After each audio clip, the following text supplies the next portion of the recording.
a schedule always planned where I have a lot of classroom visits. I have a lot to do with appointments, and most importantly, I must attend the assembly of my students. While I was preparing for the assembly, I overheard the receptionist trying to talk to a very good gentleman. This gentleman, as per the information, he had no appointment to meet me that morning, but he was one of the earliest people who came to the school. He insisted and requested to meet the principal. The secretaries were humble, telling him, please, the principal is going for the assembly, and immediately after there, he has other appointments. You may wait for a little more longer. Is there any possibility you can come tomorrow? The gentleman, so desperate, said, please, can I have only 5 minutes to see the principal? Only 5 minutes. While I was preparing, I heard the voice that was requesting for 5 minutes. I opened my door and I asked the gentleman to come in. As this gentleman came in my office, he came holding a young man's hand, and this young man was the son. The young man with brilliant smiles, staring at me, around 7 years. On the other side, I looked at the father. The eyes were red. The face was swollen. Something that clearly shows that this man should have gone through a lot of sleepless nights. On the left-hand side of this gentleman, he was holding a file that the contents were familiar to many of the contents that I've seen. Doctor's reports, evaluation reports, and rejection notes from school after school. Before I even said a word, this gentleman knelt down with that particular file in his hands with tears. Told me, sir, please, I'll do anything you want. Give my child a chance. I'm so sorry. This is a real story, and it makes me very emotional. As I struggled to pull this man up, not to kneel to me, because I believe we only kneel to God, the child looked at me, not knowing exactly what's taking place, and wondered why the father was kneeling. It's against that background that I felt the pain these families go through, and I promised to myself, no child should ever be left outside school gate as long as I have the ability to help that person. Ladies and gentlemen, my name is Habib Bahati Habib. I would love to share with you the experience of witnessing such tears of sorrow, and also sharing with you the tears of joy that I've witnessed with inclusive education. I'm proud that our motto says every child counts, every moment matters. When you look at such cases, ladies and gentlemen, this one gentleman's tears, behind that there are several of people who are suffering through that. I call it a hidden crisis, because several people do not know exactly what this community goes through. There are several of these disabled children who are at home, and they are not given attention at all. The society does not only segregate the children, they segregate the families. I know of a woman who happily is also one of our parents. The firstborn was diagnosed with cerebral palsy. Their family neglected her. To make matters worse, she is a single mother as we talk right now. She struggles and pays her fees every week in order to reduce on the tuition, which to me, I see it is too much. Absolutely too much for her. Now, this is the situation that we are having within our community. The community becomes very, very unfair looking at these people.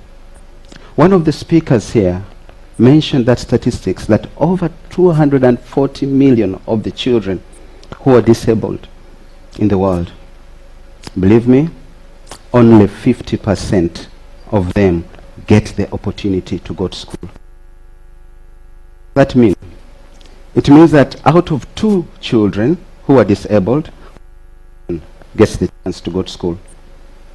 Is that the kind of world that we need to live in? Now, the situation is worse once you speak about the poor countries, the low-income countries.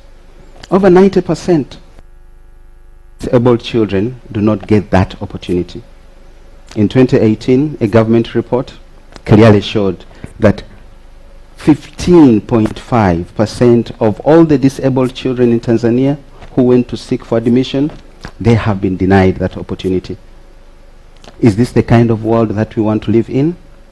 Completely not. Now, when we speak about exclusion that we are witnessing, how should we move forward? Before I take you to how much we could move forward and what we can do, allow me share with you the experience that we are having at Genesis Schools. Genesis Schools is a school I'm so proud every time I speak to the rest of other principals in Tanzania that we are unique. We have opened our doors for each and every child. The uniqueness in us starts very early in the morning when we receive our children, regardless of how they are. We bring them up, we take them to class, whether on a wheelchair, not on a wheelchair, all our children are the same. In the classrooms, these children are given the full opportunity to participate like the rest. What we try to avoid is avoiding situation where in other schools, kids who have been denied that opportunity. We have children who witness their other elder sisters and young sisters or brothers being picked up by the school buses. And you know whatever comes into their minds is why? Why me? This is how the society is treating these underprivileged children. And it's so bad that even at times, parents, we do participate in that. Now, the teachers at Genesis, right from morning, after receiving these children, all our children are given the whole kind of education. A child who is autistic will get a different way of instruction compared to a child who is not autistic. As a school, we have gone further to allocate at least one person per each and every child. And what do we try to avoid? We try to avoid a situation where the community feels that these children should be hidden away. For us, we are placing them up front. In all our activities, be it sports day, be it project fair, we have all these children, not hidden from the public, but they're children who are given the same opportunity like the rest of other children. Genesis teaches, it does not mean everything inside there is perfect. You'd find a teacher running with a child, trying to follow this hyper child, because this teacher has only been employed to give this child that particular attention. It seems expensive as you may look at it, but it's really rewarding.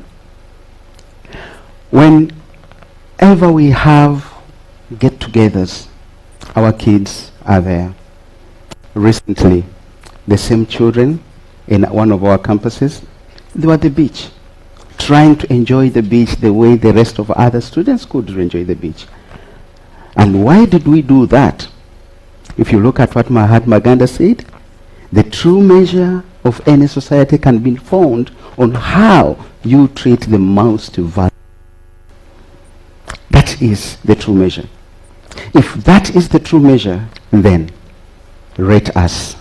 How do you rate the society right now? I'm quite sure the answer is absolutely very, very low.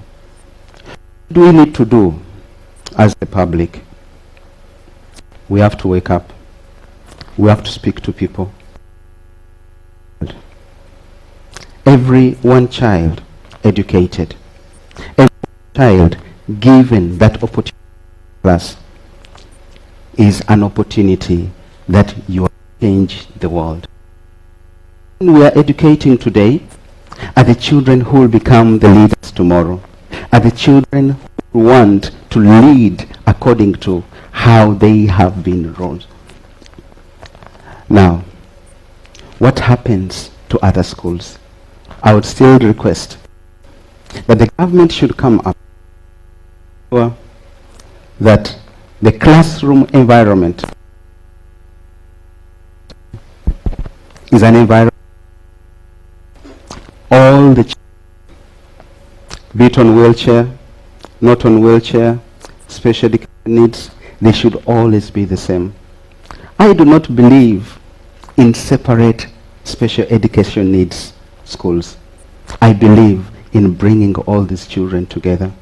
I believe the children learn more from their than learning from us, the teachers. Having inclusive education, ladies and gentlemen, is the only way to go. To the policymakers, today in Tanzania, the Educational Act is changing. It's being created. And as we are changing this Educational Act, my biggest request to the government is let the training of teachers be on special education needs, and the special education needs should be compulsory for every teacher who goes for training. Not only that, the government should make every school to accept any special education need children. If they refuse, where should they go? The government should know it's not just a matter of talking. It should be implementing what it says. I'm imagining out of the 240 million children, if each and every school accepts special education needs children, then Genesis, we can never be overwhelmed with the number of special education needs children. And that's the only way to go. Ladies and gentlemen, let's try to imagine a world, or our country Tanzania, where each and every school opens its doors to special education needs children. Let's imagine a world where the children we are raising up have that empathy and just accept that we are all together. Parents with children of special education needs, I would love to tell you, you are not alone. You are not alone. You're proud to have your child, and we are proud to have your child as Genesis. For the parents who do not have children of special education needs, and we have what we call the normal children, no one asks for this child. God gives you. You never know. Today is your friend. Tomorrow it might be you. I have one of the special education needs children who became what he or she is today just because at night he fell down from the bed. A normal child at 8 years, sleeping, falls down, and the next day everything is different. If we have that in mind, parents who have the normal children would always have the empathy, will never neglect others. Let's take note that this happens to anyone in this world, and therefore we should be able to help each and every person regardless of the status. Coming back to all schools, whoever listens and tunes on to this, change the school policies. Try to open your doors for each and every school, each and every child, and make sure all the children get the same kind of treatment. Remember, we should not make our schools for only what we call the normal children. We should not make the special education need children to adjust themselves to our setup, but we should change our setup in order to accommodate all those children. That's what makes me proud of Genesis. We are not static. We keep on changing. We change our school setup in order to accommodate as many special education needs children as possible. The biggest challenge that we have, the numbers are well overwhelming. Not only the numbers overwhelming, we get a lot of challenges whenever we are teaching. And those challenges are challenges we have embraced. And we believe that through embracing those challenges, we can always improve and become better than what we are today. Ladies and gentlemen, if we imagine that world where the whole gates are open for each and every child, where the ramps become a normal thing, it's not a favor that we are giving the children, where the child on a wheelchair, the autistic child, has at least a teacher who is there waiting for them, where each and every child moves together and they believe they are all together. That is the world that I would really love to live in. That is the world that I would love to have for my children, my Akram, Ahlam, Akil, and the rest of my children, wherever they are, the ones I've taught, the ones who are still with me in school. That's the kind of world I would love to see them to live in. And that should be the world that you should dream to live in. Ladies and gentlemen, can all schools open the doors and never close the doors for any special education need child? Thank you.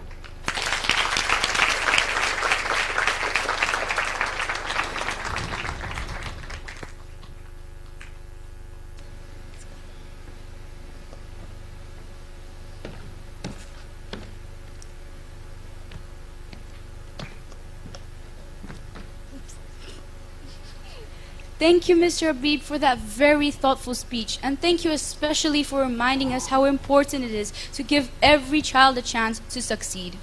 Our next speaker is a very special person, Miss Asma Mwini. She is the founder and chairperson of the Asma Mwini Foundation. Her foundation focuses on assisting and providing support to poor and underprivileged communities, especially women and girls. Let's give her a round of applause and welcome her to the stage.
Good afternoon, everyone. Like the beautiful ladies who are here earlier on and introduced me, my name is Asma Ali Hassan Mwini. And rightly so, as they have said, I'm the founder and chairperson of Asma Mwini Foundation. I'm not here to talk about Asma Mwini Foundation today, But if you allow me, I'm here to talk about something simple yet powerful: empathy, and how it plays a vital role in inclusive education. Just like others who have been here before me earlier on, they have spoken about the importance of inclusion, the importance of empathy, and what it means to have it in a school where inclusive is allowed. So, like we all know, the inclusive meaning that the students who get to attend in such a school includes those normal and the different ones. And when the normal and the different ones are together, study in one hand, something comes out of that. As we can all know, there are those, now we have a classroom with variety of students. And in it, that's where empathy is born. Empathy is embedded. And empathy, it is important to be within the students' curriculum. One would say, why empathy? We're in school, we don't need empathy. But no, in the world full of bias, conflicts, and division, empathy is more important than ever. And not just in the world, we are talking about in the school. As we all know that people spend most of their time in schools, and the second place is at workplace, then home. So empathy, it's very important to be taught at an early age, and there's no better place than in a school that is inclusive. There is where the children are exposed and see, they start learning at an early age. Why is Asma short? Why the other person is tall? Asking, why is she or he on a wheelchair? Why is she speaking differently? But if you put empathy into inclusive education, all these become normal, become part of the students. Why so? It's because they are all surrounding together. They are learning the same thing as a normal student would do. Only that to understand this difference that the other students have is just part of them. It is the uniqueness that everybody has. And for them, that is the uniqueness. They have the difference. And that is where now the students become understanding well of why we are all different and why we should embrace and celebrate the difference. So inclusion isn't just about policies and accessible classrooms. It's about people. And empathy, it is the bridge that connects us.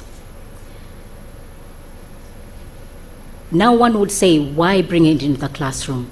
You bring it into the classroom because it teaches students kindness, tolerance, understanding.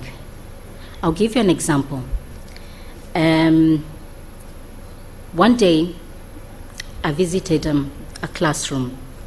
And that classroom, when I visited, everybody was seated. except we were expecting someone to come in. So the teacher put a reserve on a chair. And that reserves, it was just a chair, a place was just in next to where everybody else is sitting. A few minutes later, a student came in with a wheelchair. And the students start asking themselves, oh, so how is he going to sit? Where are we going to place her or him? But the teacher asks the students, so what bridges are we going to help the student who just arrived? One raised the hand, says, maybe we can move the chair a little bit more so that his wheelchair can sit properly. Another one raised and say, I can show where the toys are so that we can all play together.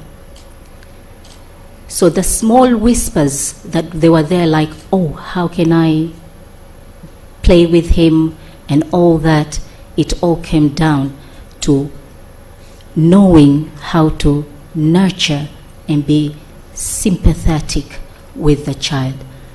Not feeling pity, but the student understood what needed to accommodate the child, the student with wheelchair.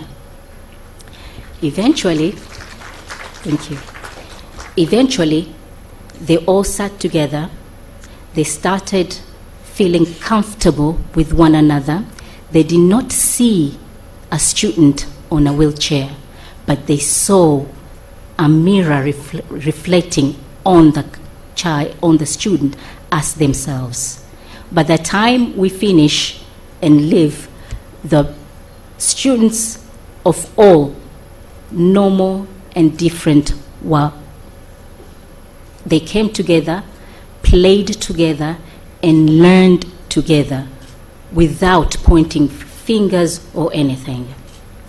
This one would say like, oh, but you know why? Because when you bring a child who is different, then they need special education, special needs. No, it's not about that. Inclusive education, it means about giving chances, understanding the differences of each and every child that brings into the classroom. Other things, and say, do you know what? This can bring bias into the classroom. It can lower the education, how a child should learn, because we have to take care of somebody who is different. No, it's not about that. It's not lowering the bar of the education. Rather, it's about understanding and being empathetic. If you have an empathy in a class full of students with different abilities, background, habits, that is where the true learning comes from. And remember, empathy is not something is taught on a textbook. It's something that nurtured. And there's no better place to nurture empathy other than school at an early age. So, my call for everyone, educators, parents, leaders, and change maker. Let's stop seeing inclusive education as burden. Let's start seeing it as a gift. When we create inclusive school, we don't just change what students know. We change who they become. Let us teach math and reading, yes, but let us also teach kindness. Let us teach courage. let us teach connection. And in doing so, we will raise not just a better student, but a better people. Thank you very much.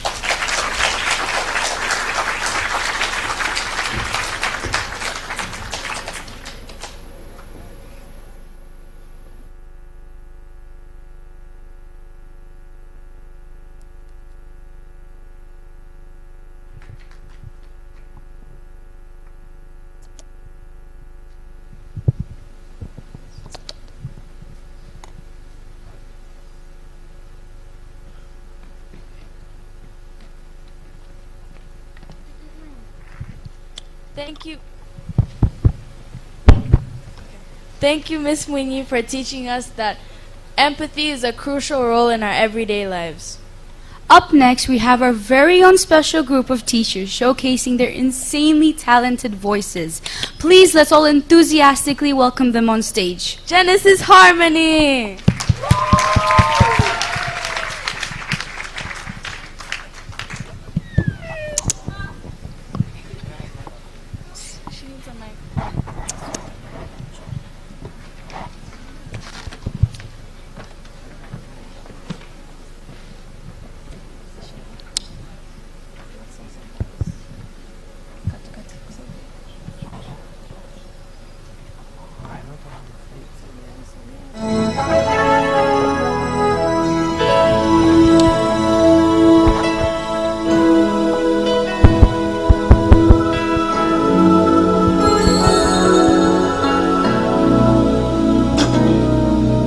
There comes a time when we heed a certain call, when the world must come together as one.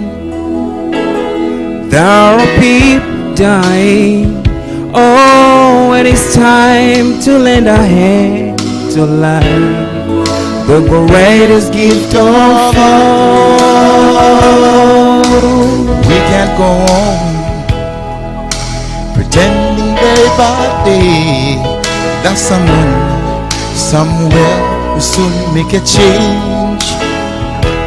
We are all a part of God's great big family, and the truth, Lord, love is all we need. We are the one, we are the children, we are the ones to make a brighter day, so let's start giving. There's a choice making, we're saving our lives. It's true, make a better day, just you and me. Well, send them your heart, so they know that someone cares, and their lives will be stronger and free. For God has shown us by turning stone to bread, and so we must lend a helping hand. We are the world, we are the children, we are the ones to make a brighter day, so let's start giving. There's a choice making, we're saving our lives. It's true, make a better day, just you and me. When you're down and seems no hope at all, but if you just believe, there's no way we could fall. Well, let us realize, oh, that a change can only come when we stand together as one. We are the world, we are the children, we are the ones who make a better day, so let's start giving. There's a choice making, we're saving our lives. It's true, make a better day, just you and me.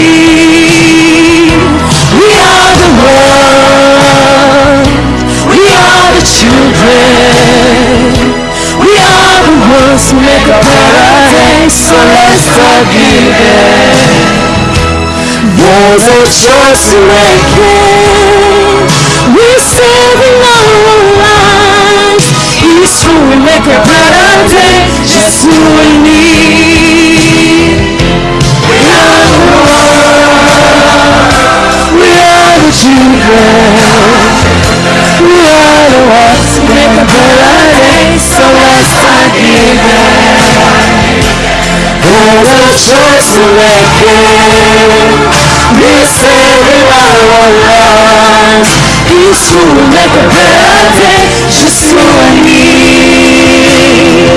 We are the world. We are the world. We are the Genesis. We are the children. We are the ones to make a better day, so let's start giving. So let's start giving it.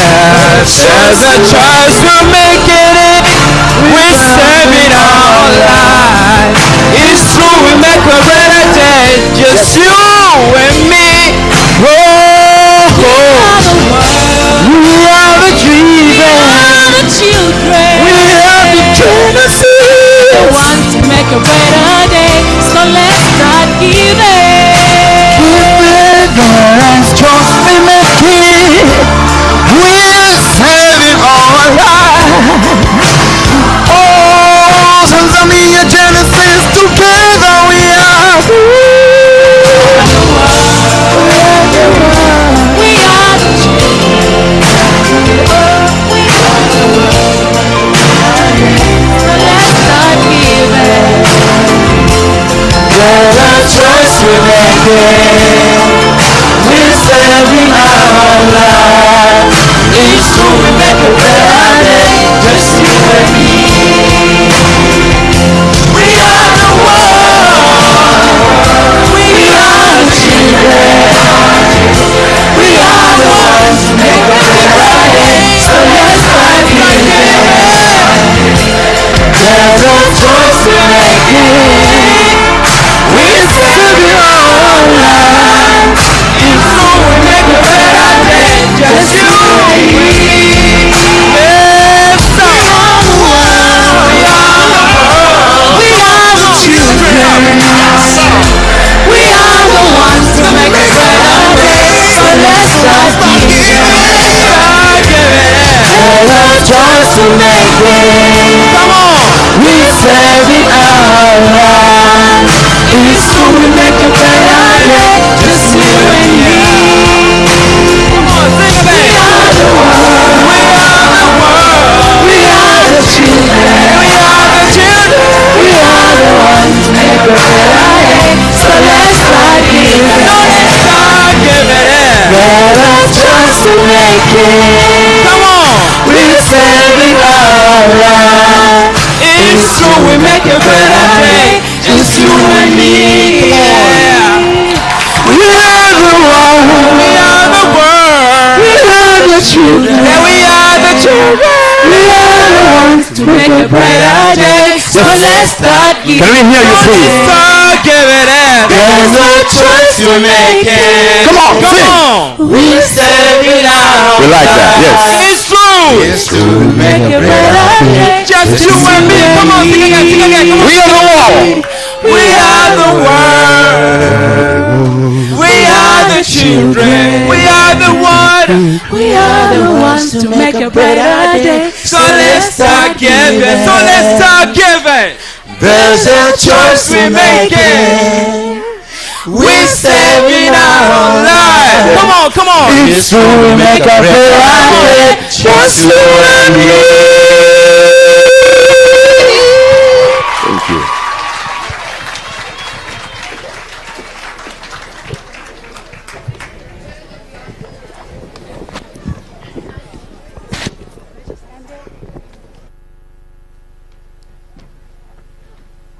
Wow, that was just amazing. My ears are just blessed. It was really good.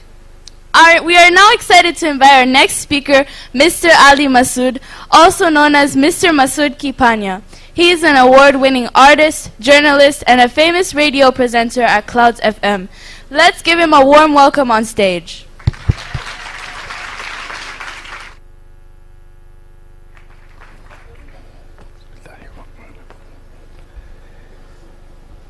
Wow. Do you know how difficult it is to come and talk immediately after a wonderful performance? Thank you very much. Good afternoon, ladies and gentlemen. My name is Ali Masood, as I was introduced. I'm Masood Kipanya, Ali Masoodi, however you want to put it. I'm a father. My firstborn, who passed away in 2021, was born back in the days as a normal kid, but after, at the age of 5, I think, we came to realize that he had a very rare disease called muscular dystrophy. He lived for about 20 years, and his last 10 years was spent on bed, so he was never able to walk. He stopped going to school at the, I think, standard 2, if I'm not mistaken. I really wanted him to go to school, but he couldn't because, you know, the disease, what it does to your muscles, it weakens. Normally when we are born, we have, everything has to go up accordingly, you know, your muscles, your bones and everything. But for him, it was impossible due to the disease. So he couldn't, he was, eventually was not able to lift even his own head. So at his, at the middle of his illness, we thought of homeschooling, but it was also impossible. Eventually he passed away. So when people talk about kids with disabilities, I know how it feels. And today I'm here to talk about the importance of including kids with disabilities in our schools or in education. But I don't want to talk about why it is important, because we all know the importance of including kids with disabilities in our education system. As one of the speakers pointed out here, today is your friend, tomorrow it can be you, because kids are born every day. My kid was born as a normal kid, but after some times we came to realize that he was sick. So you may have a normal kid today, but tomorrow anything can happen to at any time. Now, I was tasked to come and talk about that, but as I said, I don't want to talk about why. I wish I could talk about how. How do we achieve what we want to achieve? How do we achieve this? Having a very nice bus. This is education, actually. School education. And we have kids here who are about to board the bus. One is with a disability, and the other 2 kids are normal kids. But professionally, I'm a cartoonist. You know, I've been drawing cartoons for over 35 years professionally. So when I was given this task, I said, you know what, for the first time, I think, I don't know, I'm going to try to do this differently. You know, people talk. And I said, I'm not going to talk. I've created about 8 images. And I want to test your brain if you can, I don't know. That's how, for those who have been following my cartoons, I normally don't put words. It's just the image. And people fight trying to understand the meaning. And some come to me and say, Masood, please tell me, what does this mean, so that I can go to my group and start bragging that I know the meaning. So I've created 8 images. And I'm going to go through every image quietly. I will take about 30 seconds for you to grasp, to take in. Then I'll go to the next. Then at the end of the day, I'll see if I should just explain or leave it as it is. So my presentation is going to be very short, within 4 to 8 minutes, I think. Should we start? So this is what we want. Now technology, okay? Let me see. Does it work? Uh-oh. Oh. I said 30 seconds.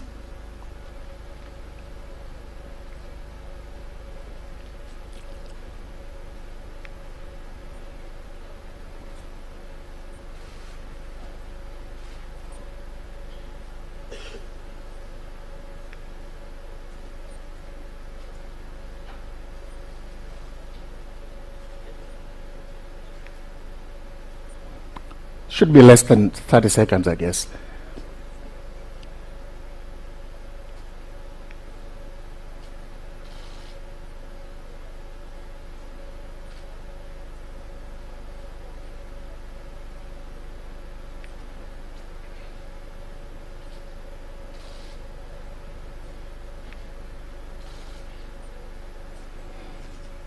I can leave the stage.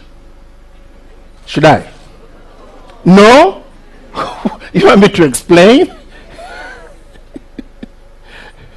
As I say, this is what we want. This is what we want to achieve. But when people talk, you only hear wishes. But how do we achieve this? And when we talk about kids with disabilities, we rarely talk about mental impairment. Things like ADHD, which is, I think, lack of attention. But we also don't talk about those who are slow in terms of learning. How many times have we expelled kids from our schools by marking them as zero brain? And for you, I think some of the parents who are here with us, they know how we use how it is done in the public schools. You know, a teacher comes at the front of the class and start reading the names of the first to the last. Do you know how it feels to be mentioned, your name to be mentioned as the last person in the classroom? Do we take time to think of this person here, this kid? Why doesn't he understand? Some of these are slow learners. And for me, a slow learner is a genius, because do you know why he is slow? He wants to analyze everything that he is being told by the teacher.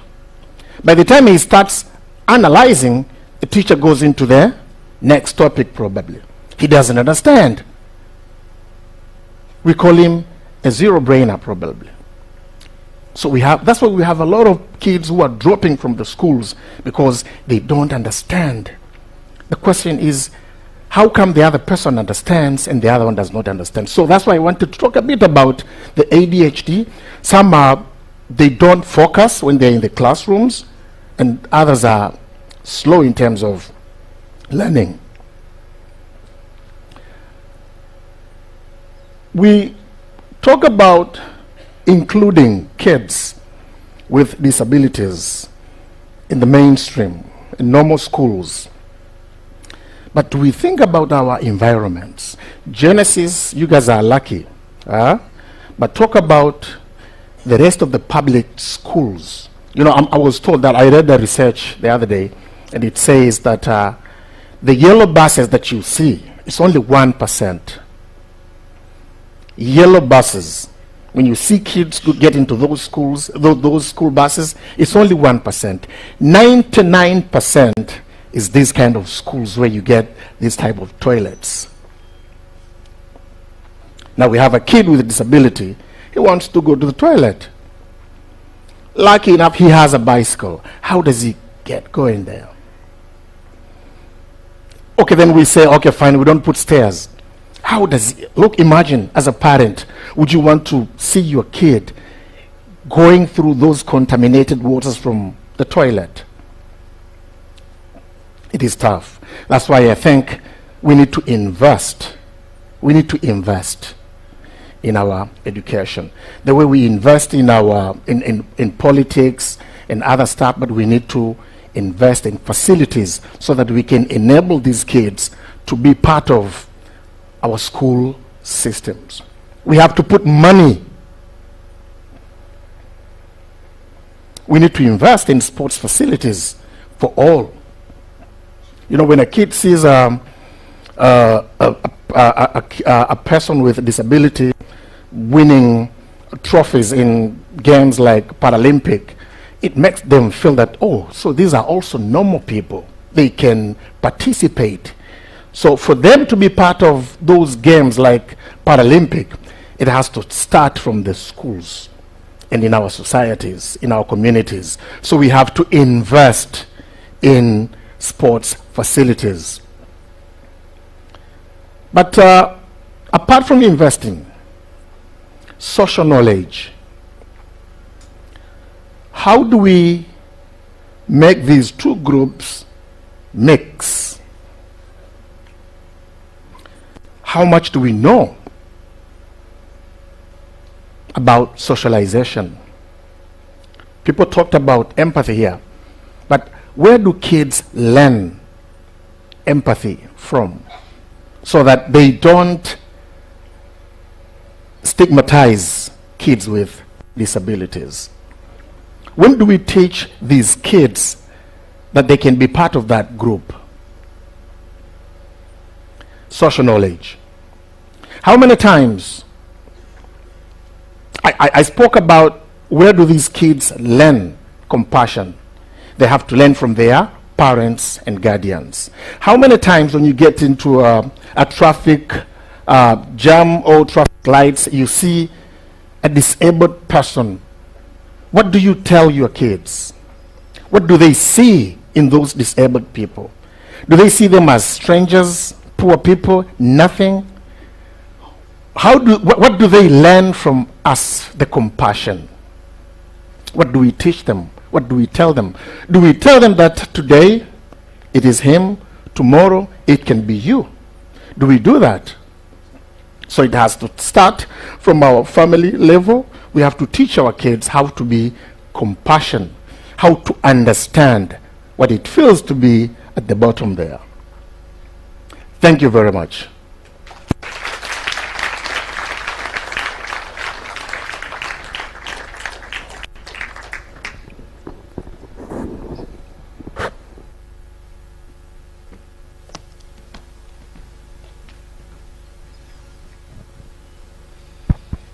Wow, thank you, Mr. Masood. Your story was not just touching, but very authentic. Up next, we have our very own head of campus from Genesis School, Oysterbay, Miss Amina Boja. She's been a teacher and a leader for over 17 years in countries like India, Morocco, and Tanzania. Let's all welcome her on stage.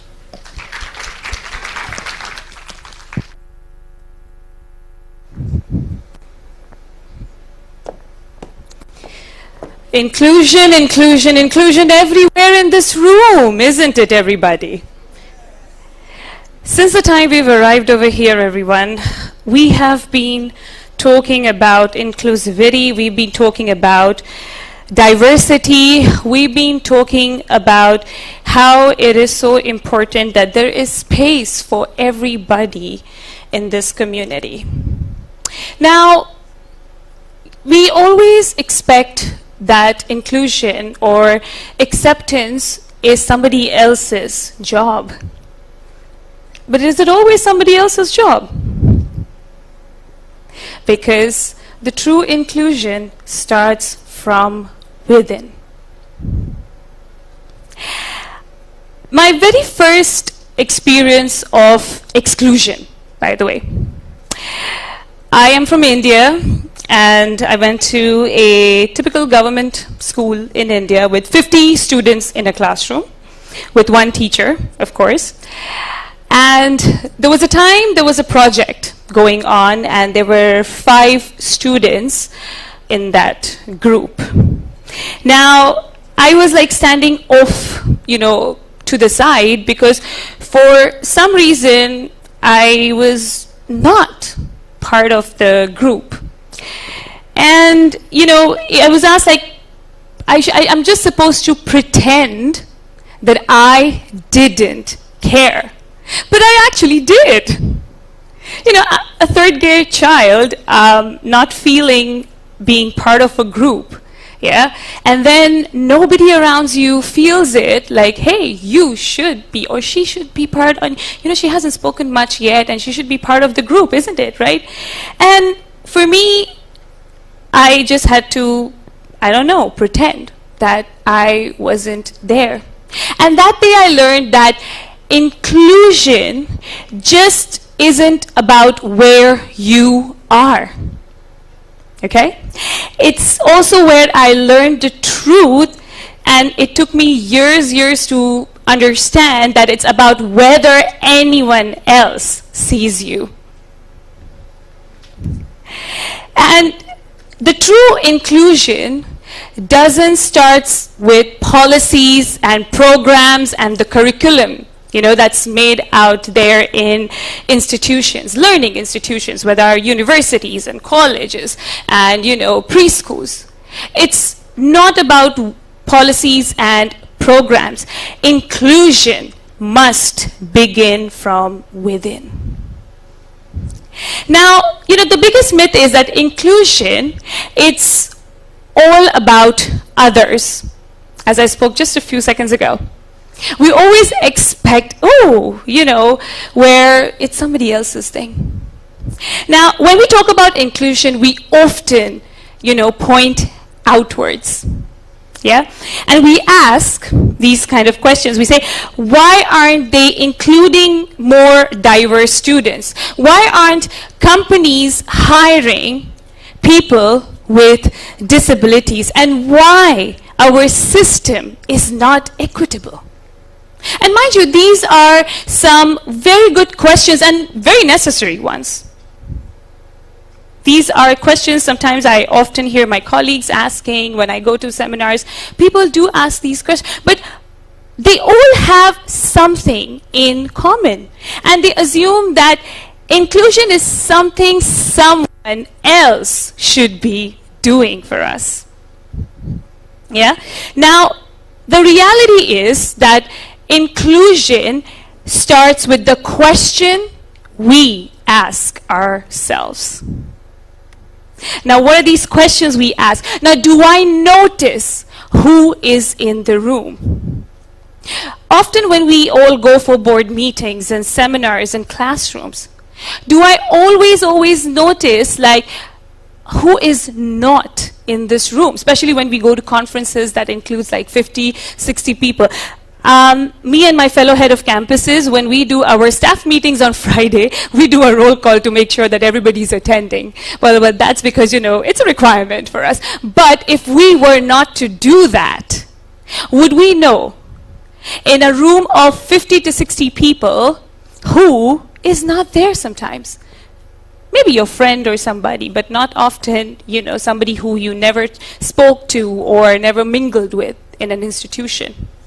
Now, another question is, like, do I create space for voices that are different from us? Yeah? Often that happens, you know. As a class teacher, I used to be a homeroom teacher, and you often select students with, especially when it comes to presentations and events, it's always the voices you hear in the classroom often. Now, what about those ones that you don't hear often? Now, where do they go? Do I assume different means less capable? And the biggest barrier to inclusion, ladies and gentlemen, isn't the structure, but it's the mindset. And that mindset begins inside us. Now, inclusion isn't just a gesture, it's a belief system that we all have created. Now, let me be clear, inclusion, it's not a favor that you do to others. Again, often, you know, as educators, we do take a lot of pride being inclusive, yes, but we should never take this as, ooh, you know what, we're doing as a school or an institution or as an organization, ooh, you know, if we weren't there, where would these guys go? No, you're not doing a favor on them. And the minute you start that, the inclusion isn't coming from within, then it's just a business.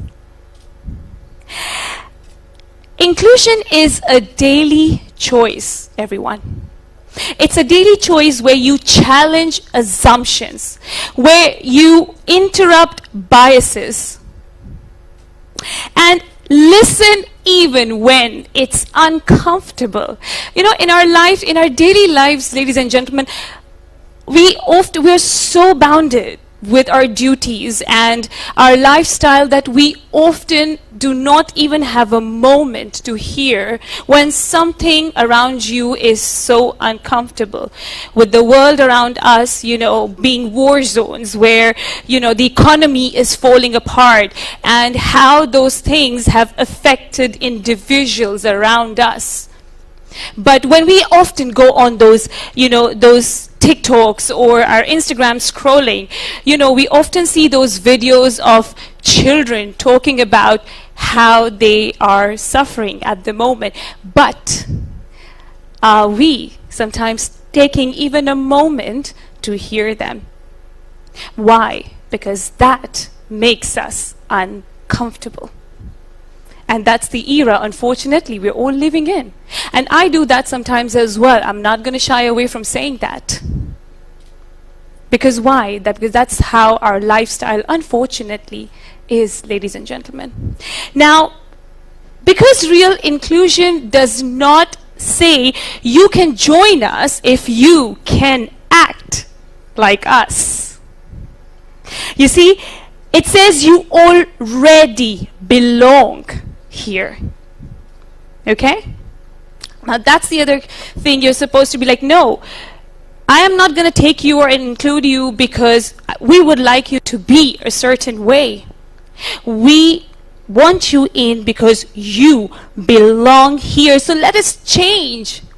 Let us change the environment so you can thrive here too. And that is something that we should be giving out to the young minds. And that kind of inclusion, everybody, takes a lot of courage and it takes a lot of inner work. And sometimes, you know, all of us, we do not have time for that inner work at the moment. But something we should be looking at. Now, inner work of inclusion. Here's something that I would like to share with you all. Now, you can't be inclusive out loud if you are exclusive inside. And that means you have to ask tough questions. Hey, we often get into trouble asking tough questions. I do. I'm sure everybody in this room does, isn't it? And that sometimes stops us to be inclusive, everybody. And that's the reality. Where did I learn my beliefs about who is normal or smart or professional? Those are the questions. Those are the tough questions we have to ask. You know, who gets my patience and who gets my judgment?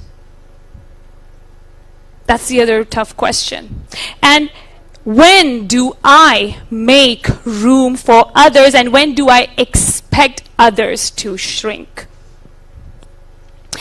It means looking at, you know, unconscious habits that shapes you how you treat people around you. Now these are some daily habits that we could just reflect ourselves, you know, into. It's not just in policy, ladies and gentlemen, or curriculum, but it's in everyday moments. You need to look for those pointers. Who do we greet every single day at work? In your community, in your compound, when you're just going out for a gathering. Who did you greet? Who did we listen to today? Are those usual people? Or today you actually met someone you haven't met in like 3 years of working at your workplace? And many of us have been through that. who do we overlook as well? Because exclusion doesn't always wear a name tag, everybody. Sometimes it's that silence in the room. It's the silence created by those beings that we often do not pay attention to. Sometimes, you know, this exclusion wears a shrug. And sometimes that exclusion does not even end up showing up. I have been to meetings and attended various of them over my 17 years of experience in teaching. And, you know, often when I sit for appraisals, or when we do, you know, evaluations of our colleagues in the leadership position, there is that one name in the list you'll be like, oh wait, this particular teacher has never actually gotten into trouble, huh? Never heard. Or like maybe, and this teacher is actually, you know, doing a good job, but wait a minute, how is that I have not noticed this person that much? Okay? Now, that often could also be considered as, ooh, this person is reserved. And that's where we leave it at. Like, he and she, they often don't like to talk, so maybe let's not bother them. But is that true? And I'll give you an example, a very short example. I did not know a word of English until I joined my first job. I came from an English-speaking school, but I was in and around students that used host country language. So I passed my exams. I was an average student. And often when I would get into a room and people would start talking in English, ooh, my goodness, I would look for ways to get out. I remember there was one evening I was asked a question. It took me 5 minutes to answer that question, because all I was doing in my mind was struggling to translate that. And it's not that I didn't know, but it's like, okay, you know, it has never happened ever before. Nobody asked me this, you know, question, because I go to these, you know, kind of gatherings and, why me today? Suddenly, it took me 5 minutes, and that person's expression was timeless. I could not forget until today, guys. Now, when I joined my first job, I read a book with people who know me, I'm very dramatic, and I have this very, you know, loud approach, and I read my books very dramatically. So that got me my job, not my English. And I remember reading that book half in Hindi and half in English. But it was so dramatic. The principal of that school at that moment saw the potential.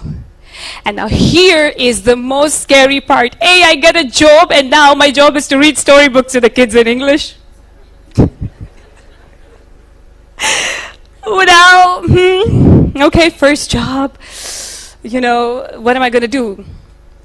So I would go to my workplace 2 hours before the actual opening time of school. And I would just open a book and read and read and read and write down. And that's where somehow I was able to include myself into that scenario, in that organization. Of course, I received a lot of support, you know, from the people around me, but it took us to meet halfway. It literally took us, I have to walk half the path, and of course my workplace had to walk the other half. And this is where I am today, presenting a TED Talk. The girl who took 5 minutes to answer a simple question. Now, inclusion isn't just topics, everyone. You know, often in schools, we have, you know, the previous ones that I have worked at, you know, it's the disability month, or it's a disability day. Let's pick that one child, put him or her, you know, on to the, you know, to the screen or to the newsletters. and flash it. That's it, huh? That 1 month or that one day. After that, the child is forgotten. And his or her photo is in the hallway just right there. Just for that 1 month, huh? So inclusion is not just topics that you want to, pick on because it's an event, it's this day and it's that day. It's ownership. True inclusion is ownership, everyone. And, are we sharing the power? That's true inclusion.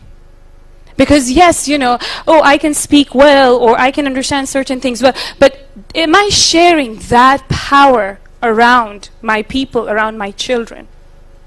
For me to empower them to be that inclusive person.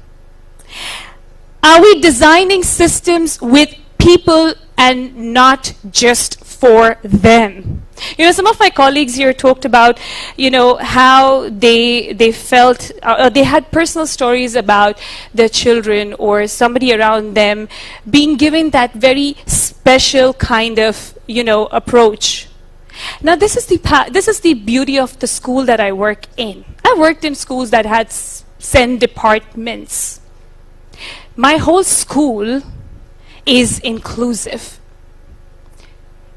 And when I say inclusive, yes, we have a department, but that department is not separated. That department is a part of a mainstream class. And ladies and gentlemen, please give a round of applause to all those teachers who are part of that inclusive learning. Before I move ahead, everyone, because each one of them is right now sitting in the audience. Are we changing the culture? That's another very important thing. Or are we just decorating the room? Because sometimes when we talk about inclusiveness, you know what? Again, we have, this and that, and then let's just kind of, include that. Now, I have another story that it's very, very actually interesting. And this was a teacher that I worked with a few, years ago. Now, when it comes to teaching, okay? Now, that was my story of how I played. I kind of worked on myself and got into that. Now, there's another teacher I worked with. Her name was Miss Clark. Okay, she had a child called Evan. Now, we worked at a school where special needs was not really heard of. Okay, because when we go for our teaching degrees and certifications, everyone, we often are not taught because we have a very short module of special needs. Actually, because if you want to do special needs, you need to go and get a whole degree. But either there's a short module, but back in the 90s, early 2000s, when I did my teaching, we did not have a course that talked about special needs. It was all about this is how you're supposed to teach in grade 1 and grade 2, and that's the curriculum, that's the approach. Now, Miss Clark, she got this student called Evan, and the first thing that came out of her mind, this is not my job. Oh my God, the amount of time that I've heard that in the previous years, of course they don't say that in front of the principal, but when there's this hush, when they are sending this child to the classroom, this is not my job. I don't even know how to handle this child. And trust me, I am not dramatic. These are the real, expressions of the teacher. Like, Amina, man, what are they thinking? We don't have resources. We don't, I said, Miss Clark, you got this. Don't worry, we'll see what we can do. We'll work on that something. And mind you, not that I'm saying this I'm all about, at that time, I was not all about the being inclusive. I was like, yeah, we are in trouble. Anyway, I'm telling her what to do, but what are we going to do? Anyway, I just told her, Miss Clark, listen, we got this. We need this job. We're going to make this work. Okay? Now, Evan had cerebral palsy, and he came with a conversation device. Now, Miss Clark when she started her class, of course, it was very, very difficult for her. But one thing that Miss Clark actually did every single day was she sat with her book, because now Evan is in her class. He ain't going anywhere. Okay? So now she's got to do this. And I saw this with my own eyes, ladies and gentlemen. And it's a real story. Miss Clark sat every single day after school, and she would write down like notes of, okay, what worked for Evan, what did not work for Evan. And, cerebral palsy, if you have ever met a student or a child or a personnel with a cerebral palsy, it's not easy, huh? So it's not just about conversation, it's not just about understanding, but it's a lot of things that you need to work on. So now, one thing that worked in Evan's case, he was a smart kid. Hey, Miss Clark was lucky in that case. So Miss Clark was like, you know what, Amina, he's actually a very smart kid. And that's when she said, okay, how about differentiation? Never heard of that word in the past. Because, again, where we started, we were all about and differentiation is something that we never worked about. So it's like, okay, fine, let's just go on and see what we can do. So Miss Clark would sit, and every day she would work and she would reflect on her work. And, as the weeks passed, her class started changing. Because what did she do? She worked on herself. She said, as she started saying that this is not my job, she started making this her job. And trust me, she became so passionate about it. And she was very proud of it because, the classroom just didn't include Evan. It was just transformed by this one child.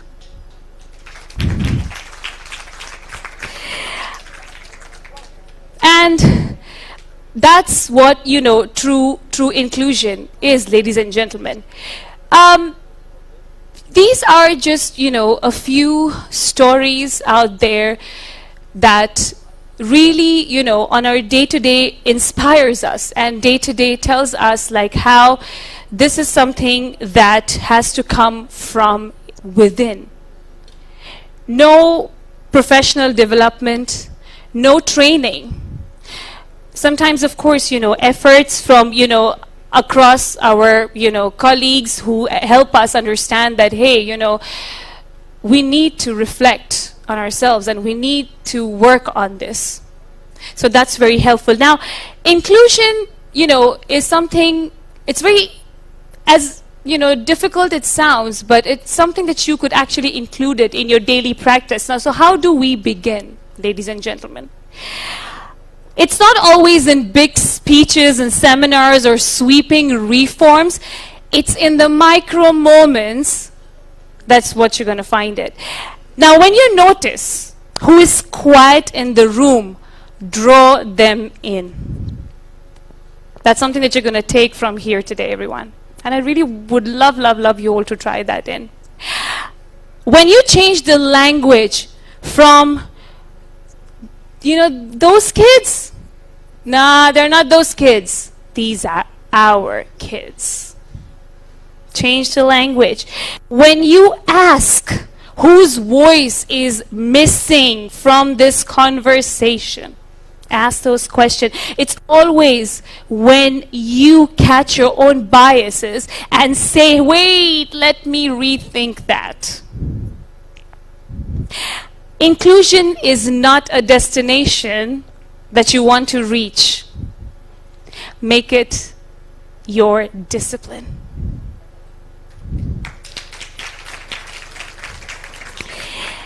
And that discipline, ladies and gentlemen, first, it starts here, all the way it goes to here, and then it goes there.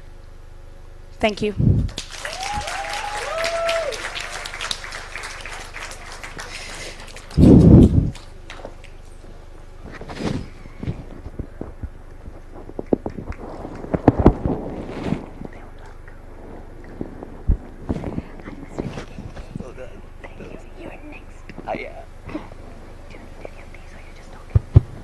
Thank you, Miss Amina, for a very charming speech.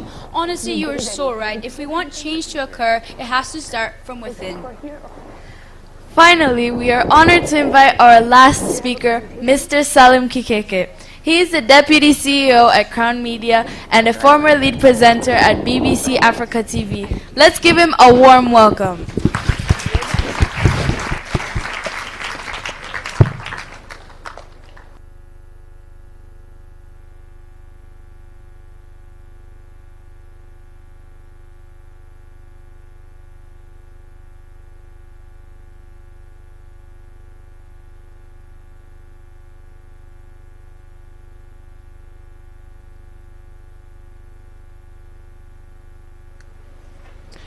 Don't think this thing is working. Oh, it is now. Fantastic. Do we have everything in place?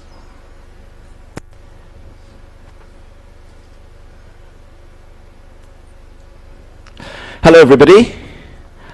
All good? Yeah? I've been told that I'm the last person to go up. I hope you won't be dozing while I'm speaking. If you feel like dozing off, just raise your hand and I'll excuse you. All right? So, as I was introduced, my name is Salim Kikeke. I am a presenter and a broadcaster. They have given me become a deputy CEO. I never used to do these things because I'm a journalist and I'm a through and through journalist. So, here we are. I have always wanted to do a TEDx when it was in the UK at Houston. I don't know what happened. I couldn't make it, but here we are. It's come home, and I am going to do it. Today we're going to be talking about breaking barriers, why every school should embrace students with disabilities. Now, why am I talking about this? I've got a couple of reasons why I decided to pick this topic. One,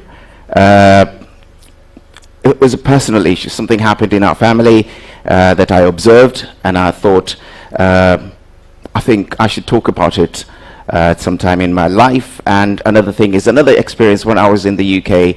I did take some time off from working from the BBC, and I decided to go find myself. I took a year off, and I came across working with children with learning disability, and that opened up a whole new world for me.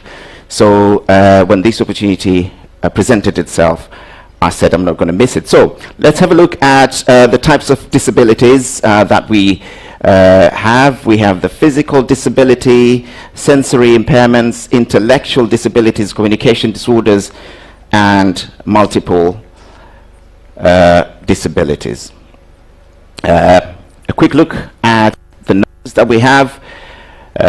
Over 500,000 people in Tanzania, that is 611,398 between the ages of 5 and 24 live with disabilities. That's quite a huge number. Now, numbers from the Ministry of Education from 2018, we'll talk about that as well, reported that a total of 362,847 with disabilities aged from 4 to 14 years were refused entry to schools because of their disabilities.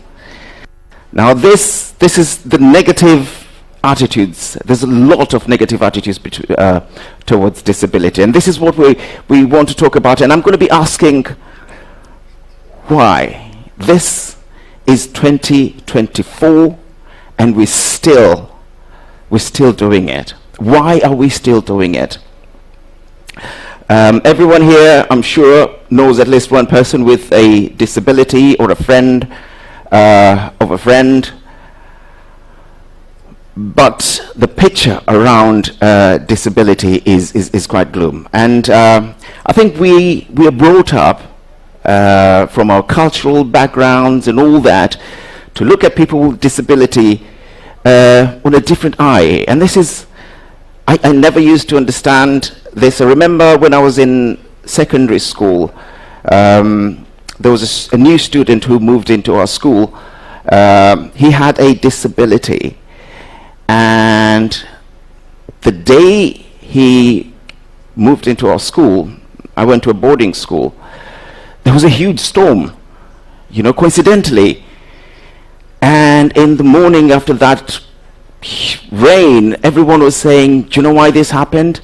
Because of that new student, Do you know what I mean? And you grow up believing in those things until you come to a point and realize that disability has got nothing to do with witchcraft or any other sort of belief that we are made to believe. And I can imagine what that young boy was going through when the whole school was whispering behind him, and all of us were doing that. And this is because I think we didn't get it.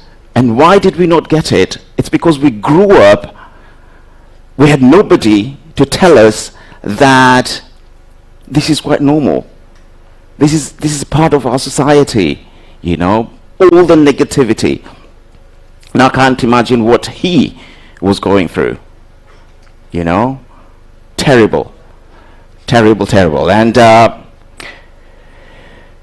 we ever asked ourselves what the children with disabilities go through when we send them to school, or when they go out to play with other kids? They get discriminated against, and that can be quite difficult.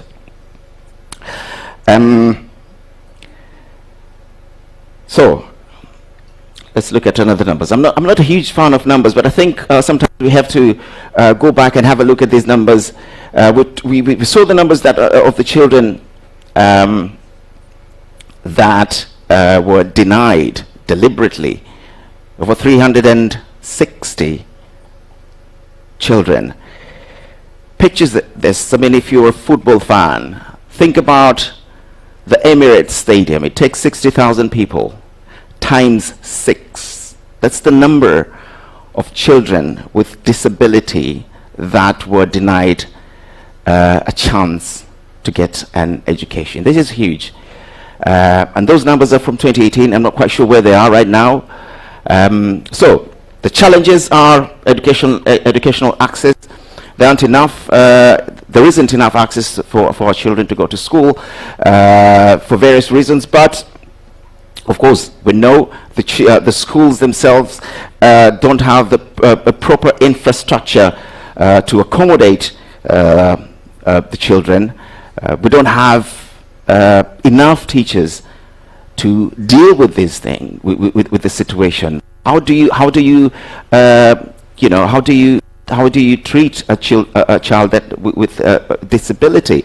In terms of infrastructure, I'm sure these modern buildings, we have now started to see these modern buildings having, loo facilities that are meant for people with disabilities, and all the ramps that allow wheelchairs to come across. But all the old buildings, so many houses, so many buildings don't have that.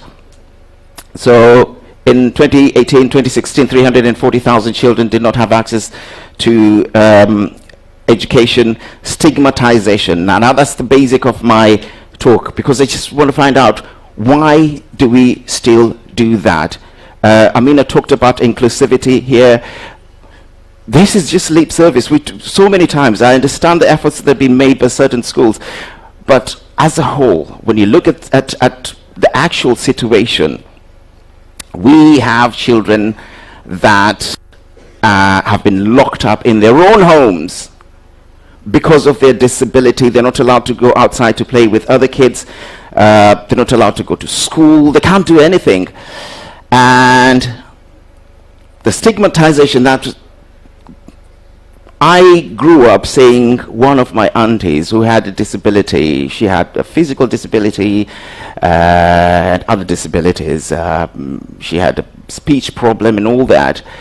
And they locked her up for years, and then until she passed away some years ago. And growing up, you ask yourself, what's happening here? And when you ask your relatives that why are you locking her up, nobody gives you a straight answer, and that's the thing. I mean, we don't get the education from a very young age, and that just makes things worse.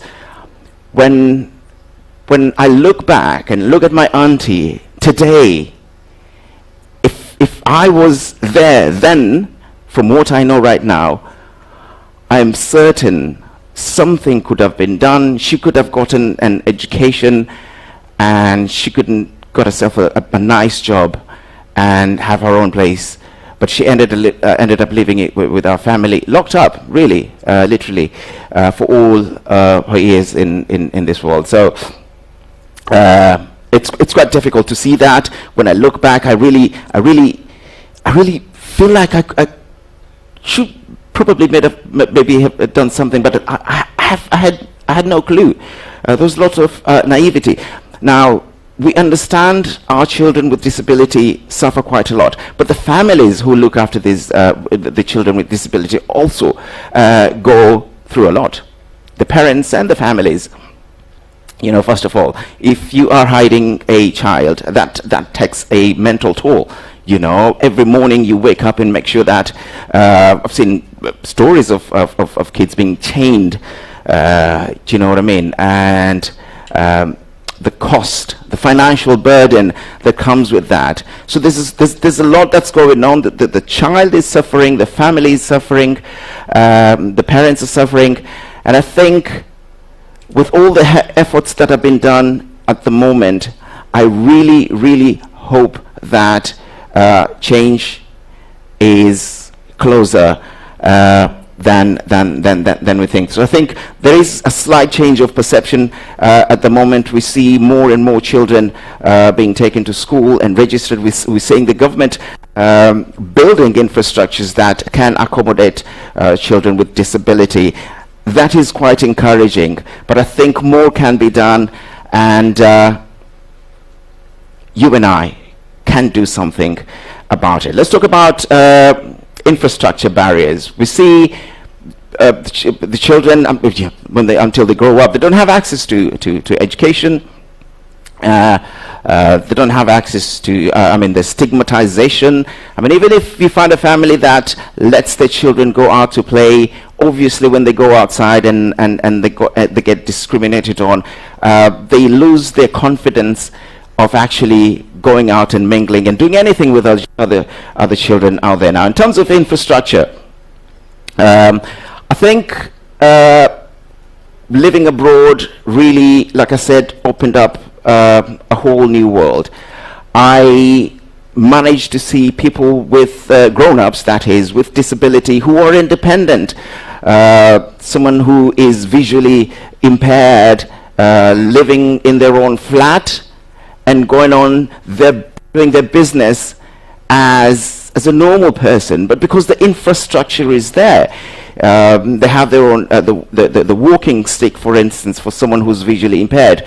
The pavements are specifically built to accommodate all that, So you see someone who's visually impaired comes across the traffic lights, the crossing, they stop, and the dots that are put right at the crossing, they can actually feel where they are.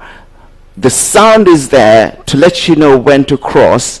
The drivers respect road regulations, and it makes it so easy. And when I look at things like that, and I'm wondering, when is this going to happen to my home country? So I think I know some progress is being made at the moment from primary schools and some secondary schools, but I think we still have a long way to go. And with sessions like this, I believe that we will have that change of perception and bring change. So I think infrastructure is quite a huge hinder to people living with disability. Healthcare access, obviously, that's another major one. We see there is insufficient healthcare services, especially for complicated disabilities. The hospitals of some parents who have to care for their children, they have to take the children outside the country to receive these kind of services. So I think in our home country, we really need to do something. Another challenge is data gaps, and I said I'm going to talk about it. Most of the data that I'm using here is from back in 2013, 2018, 2016. So you really need to dig so deep to get any recent research or data that has been collected and put together so that you can talk about these things. So I thought I'm going to take this difficult topic and talk about it with the limited data that I have and statistics. But I think together we can work together and make sure that we address these things, put them in data so that even the authorities know where to start and what to address on when it comes to bringing change. So lack of reliable data and statistics make it quite difficult to plan and execute any measures that we're facing. So my first personal experience, like I said, it was my auntie who was locked up for so many years in that dark room. I don't even want to go there. But my mum, my late mother, who passed away in 2010, she was a police officer, worked for the force for over 30 years. You know, when she retired, one day she was at home going on with her business. She fell and broke her hip. Okay, took her to hospital, did a surgery, and they had to remove an inch of her limb. And suddenly, she was a disabled woman. She was distraughted. She was devastated. And when I spoke to her, she said, "I can't believe I'm gonna be limping now. You know, everyone's gonna think I've become a disabled person." Now the pressure that she had to go through, you know, just thinking of what others will think of her, it tells you the pressure of a kid, of a child that has born with a disability, any kind of disability. They have to grow up and live through all that every single day of their lives. This is quite touching. Now, when I went to the UK, like I said, my other experience was in 2006. I decided to leave the BBC and took a year off. I decided to do other jobs. So I worked in warehouses, did the production line jobs, and I ended up working for a learning disability school. Oh, this is brilliant, because it was quite an experience, really. So every student in the class that I was in, there were like 20 or 30. Each and every one of them had a minder, and I was one of the minders. So these children with learning disability, they can actually do something, but with some assistance. Now when I look at that school that I worked in, and I look back to my home country, and I'm thinking, if there is a child who had a similar condition and they were not allowed to go to school, you can imagine the loss that they had compared to the child in the United Kingdom that I was working with. She was a lovely, lovely little girl. I think her name was Lindsay, if I'm not mistaken. She was quite lovely. So you just sit next to her with the teacher in front, and sometimes they just tend to lose focus. So you're there to, you know, make her focus and assist them with little assignments. But by the time they finish their education, they're properly and well equipped to get a job, even get their own flat, and have their own independent lives. We don't have that. And we really, really need to do something about it. And I want to see change happen in my own country, because I think there's so many brilliant students. Amina was talking about a brilliant student who they had, who was very, very clever. We're losing a lot of talent by looking at the disability and jumping into conclusion that they can't go to school, they can't do anything, just leave them at home. I think it's time for that to change, and it starts with you and I. We understand that the Tanzania government has launched the Persons with Disabilities Management Information System, PDMIS, to improve data collection and delivery. That's a good move. I think it's a good start, and we're hoping that it will work, and we will get access to all the data, and we will actually see the delivery.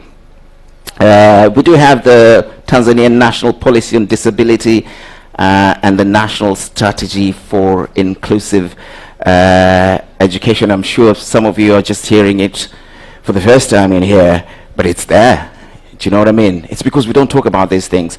So I've been asking why. Why do we stigmatize? Why do we discriminate our children? Why do we lock them up in our homes and deny them the basic things, education, the right to play, and all that? Like I said, we don't have teachers. But what really bothers me is that our society here in Tanzania mostly is a religious society. I mean, we have Muslims, we have Christians, we fast during Ramadan, pray 5 times a day, Christians observing Lent. But where does that belief take us? Where does that belief, religious belief, that preaches inclusivity all the time, what happens when we actually have a situation? It suddenly goes out of the window. So I think we should stop doing that, and we like I said, we need to do something. I've been asking why. We're asking why are we still doing that in 2020? It's 2025 really. It shouldn't be happening, and I hope that by having sessions like these of inclusivity will help change people's minds. There is progress, we understand, in our society, but we as a people, we as a society, you and I need to do something to make that change a reality. That's it for me for today. Thank you very much.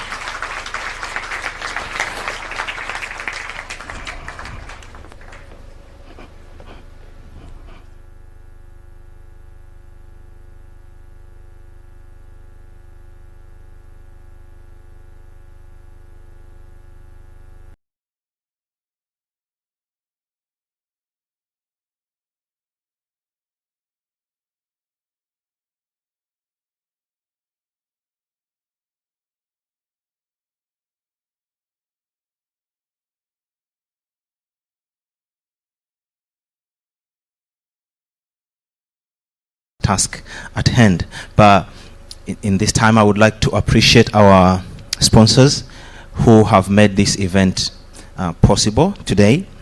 Crown Media. Now, these have been our partners.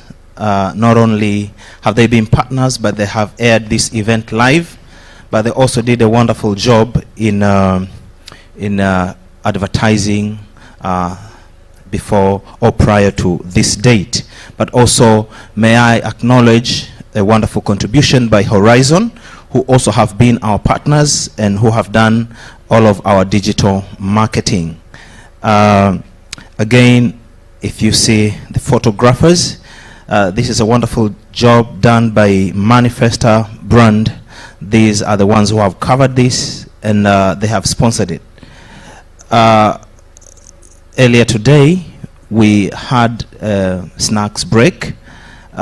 This was by a wonderful job done by Taste Me, who have sponsored our breakfast, all free for all members who attended this event. But these are also have been generous partners and sponsors to the Genesis community. Ladies and gentlemen, CRDB have also been our sponsors and have specifically sponsored this event today. So a big shout out to them as well. Also, the Zanura printers. These have been our long-time supporters of the Genesis community and our sponsors as well.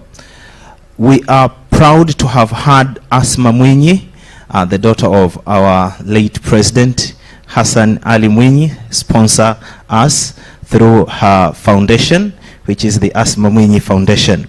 Ladies and gentlemen, we are also proud to have been sponsored by Mwanamke Foundation, which is a foundation run by Wanu Hafidh, the first daughter of Mama Samia Suluhu Hassan.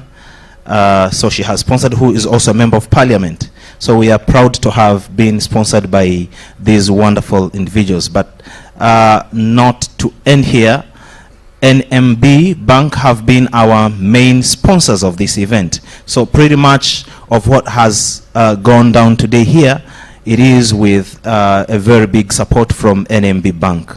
So I wanted to extend this appreciation to all of our sponsors.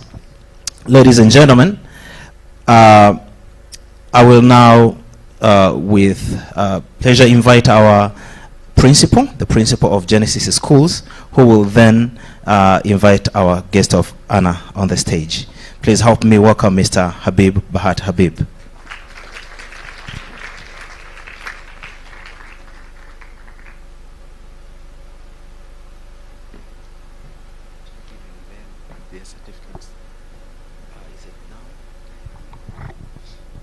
Thank you very much, our Master of Ceremonies. I know we are getting towards the end of this, and I would love to make it absolutely very short. In our language, there is a saying that when a big drum sounds, the small one will never sound. I feel I'm a small drum. Why? Because I have one of the founders of Genesis and the shareholder of Genesis, who is representing the rest of other shareholders. The other shareholders asked me to pass their apologies. Some of them are out of town, the others were committed. But they were very confident. They sent in one person to come in to represent them. She's the CEO of Pongo Safaris, at the same time the CEO of Mark Sales. Allow me welcome on stage the shareholder of the school, who will now, as a big drum, welcome our guest of honor to have a few words for you people. Ladies and gentlemen, can you put your hands together for Mama Scholastica Ponera?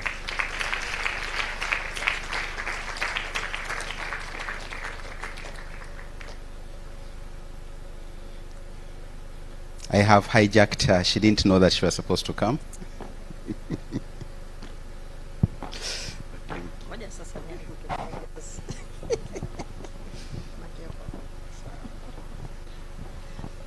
Ladies and gentlemen, thank you very much for your participation to this TED Talk.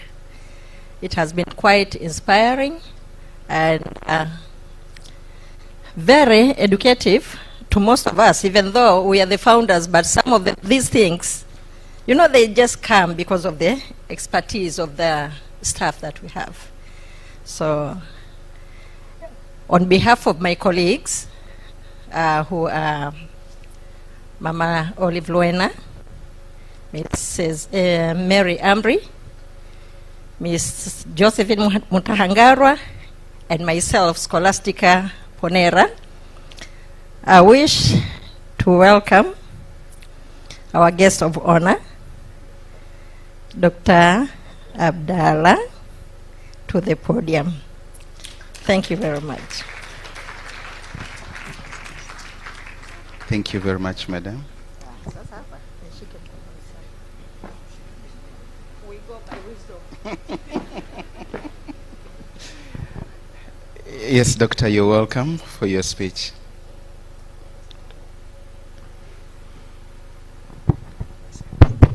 Thank you very much, Madam Scholastica Ponera. Unfortunately, I didn't get to catch all the names, but I only managed to catch the names of the presenters, and some of them are seated behind there. My sister Asma, Cynthia, Al-Hajj Sheikh Masood, Sheikh Salim, and the students, of course, the one who wanted us to define the new normal. So I'm going to use that also in the speech, because I'm really inspired by that. But for all the talks that were here, and before I go there, allow me to request you, colleagues, because this is a very special day. We're having this TEDx here. We've gathered here. We've learned. I believe we are now better people, but there is something else which I want to inform you. I was whispered to, and I think it's important that I share this with you. Our brother here, the principal, Mwalimu Habib, Bahati Habib, is celebrating his birthday. I won't tell you how many years. So kindly, a round of applause for him, and wish him a happy birthday. If I was a good singer, like those teachers who came here, you know, they came here and they sang, and that was part of the inclusion, because the entire gathering here stood and joined them in singing. So you are all included. So had I that power, I would say that now we have to sing the birthday for him. But happy birthday. Thank you. Yeah.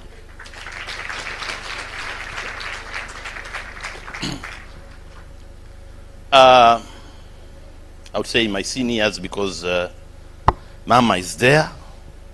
I was just admiring her. You know, she's been around for a long time. She knows a lot. She has a lot of experience and wisdom. So my seniors, my colleagues, and the new generation, the ones who are coming to take charge now. It's been a great privilege to spend moments with you here today. And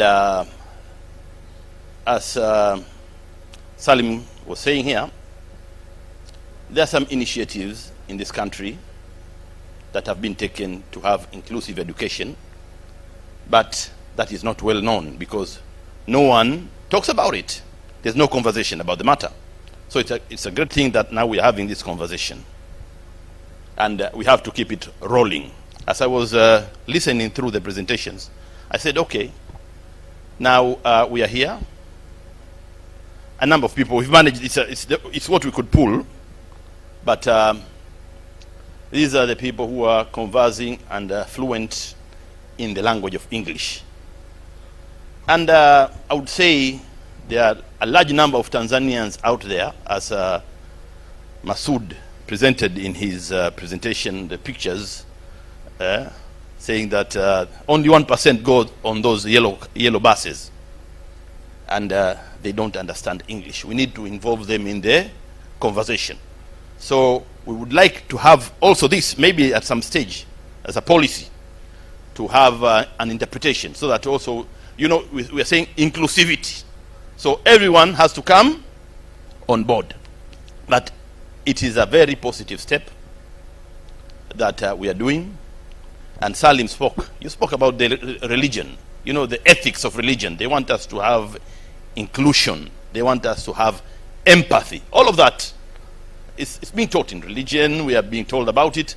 But when it comes to practice, then there are very few popes, sheikhs, bishops. There are very few.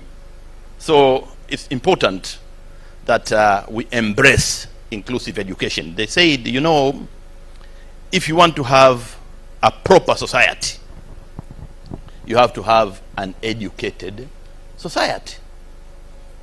And being human. Those are the things people take for granted. But if you see someone who is having, they said, I had a terminology, I said, not disability, being differentially abled or having a different ability. So that's how we should be seeing each other, where someone has deficiencies in some of the things which to many maybe seem as normal. But that should be the spirit. And it's very good to, as my sister Asma said, to nurture that at a very early age. So this is a positive effort. And I would say we need to coin some kind of a slogan out of this, to have a national campaign, to have access to education and inclusivity to education as a right for all, and not just a privilege. So we need to have a proper campaign and take it also to those rural areas where also some people are being forgotten there. With that few remarks, Mr. Habib and the representative of the shareholders, I would like to say, with us people who are very used to the podium, sometimes, with the siasa, because when I was coming here, I wanted to say, wananchi oye, elimu oye, something of that kind. I didn't say that, but we'll say, kwa mengi na machache.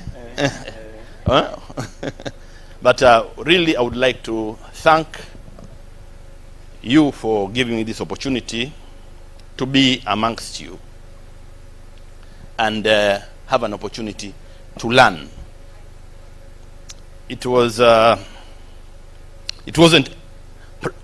organized that I have to come here. I came here as a last minute because some people had changed schedules. But to me, I saw that as an opportunity because of the theme. The theme is touching. And you said, as Madam Amina said here, it has to start from here, it goes to here. So with me, it affected me there. So now it has, with this gathering, it has come here. And I hope in future, then it will come there. Thank you very much. Thank you. Did I say about Kiswahili, translation? Yeah, okay, thank you. Asante. Thank you very much, our dear guest of honor. Allow me to take this opportunity before I get down. I know Mr. Valens wants to get me down. I have a few groups of people to thank. And I also have certificates to give. Allow me to start with the certificates.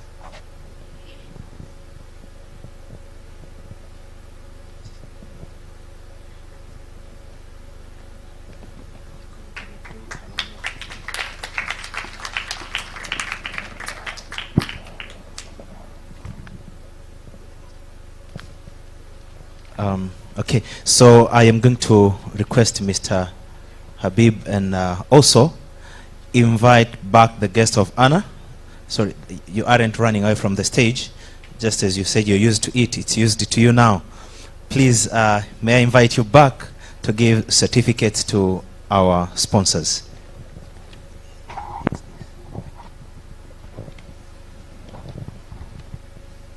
May I call on the stage a representative of Manifesta brand. Manifesta brand.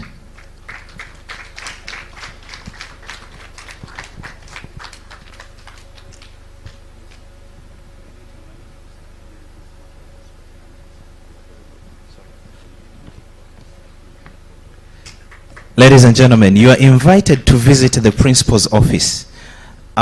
One of the nicest photos you'll see hanging, that is proudly taken by Manifesta brand.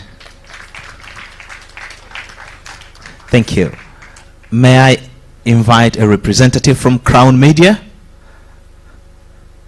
a representative from Crown Media. Oh.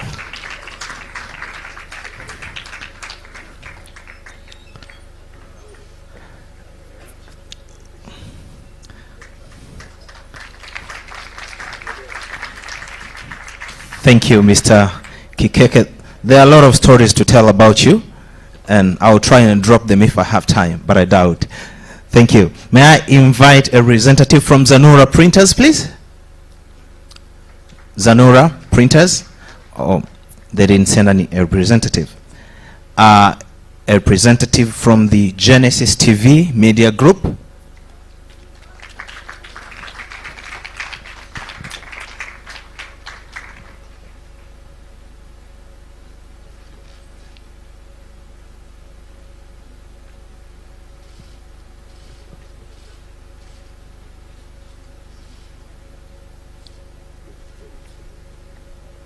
Thank you. A representative from Horizon.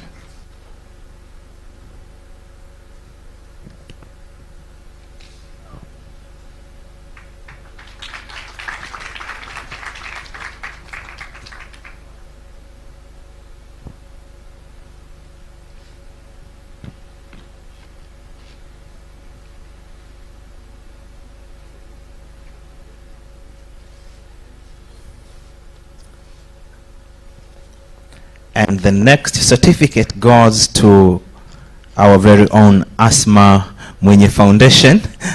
I believe we have Asma right here.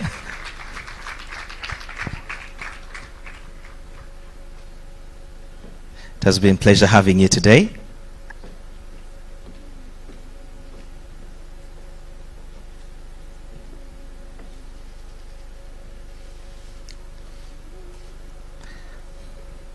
This time I had cameras rolling a lot, like 100 times. I don't know what was happening. Karima, you carry our umbrella up high of Genesis. Thank you so much. Allow me to invite a representative from Mwanamke Initiative Foundation. If we have one, please.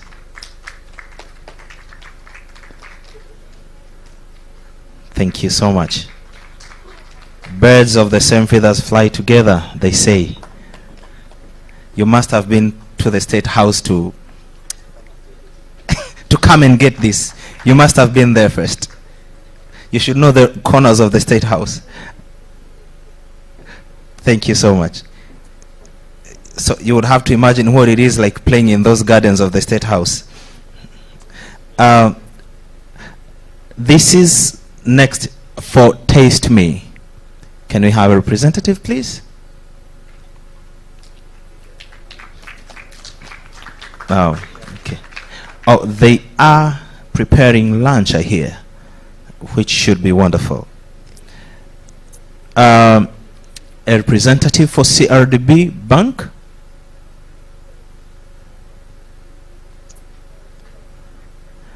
Thank you. Finally, a representative for NMB Bank, who are the main sponsors. NMB Bank, these are the main sponsors of today's event.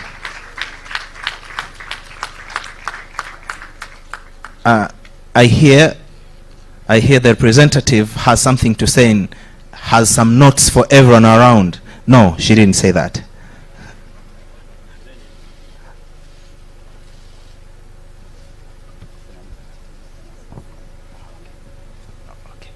Great.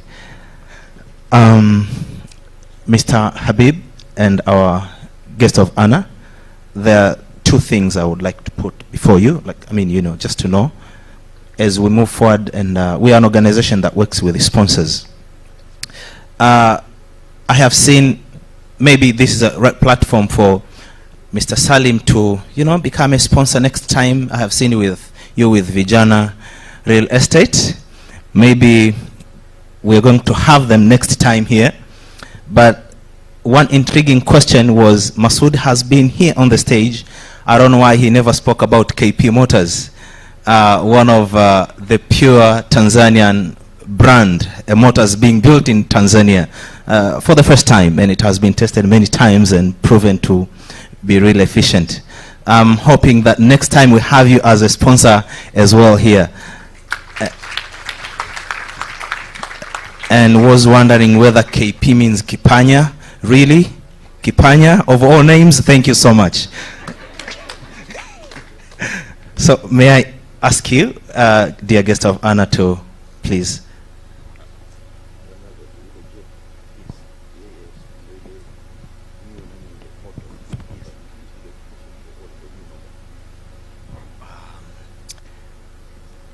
Jade, new inclusive is the new normal. The guest of honor says that I should specifically mention that.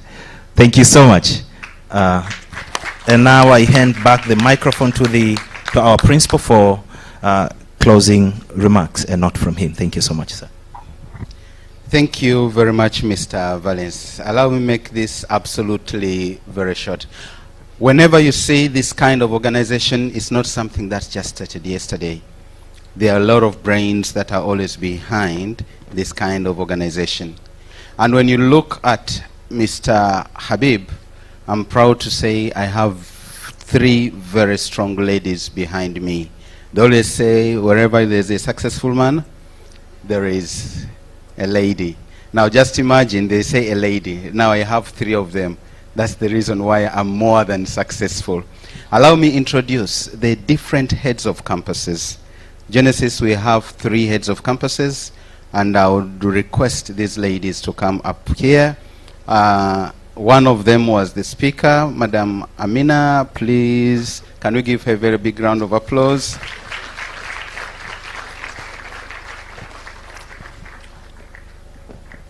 Yes, you are already seen. I had to start with you. And then, ladies and gentlemen, can we put our hands together for Madam Sabina Mulwenge?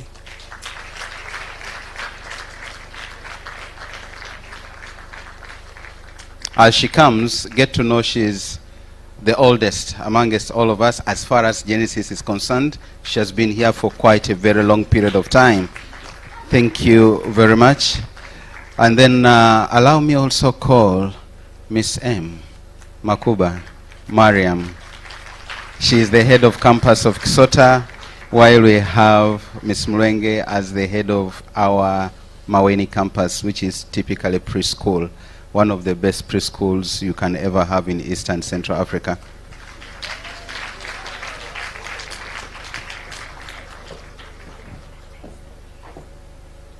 So, cameraman, can you take the picture of this gentleman in the middle of the 3 ladies? Thank you.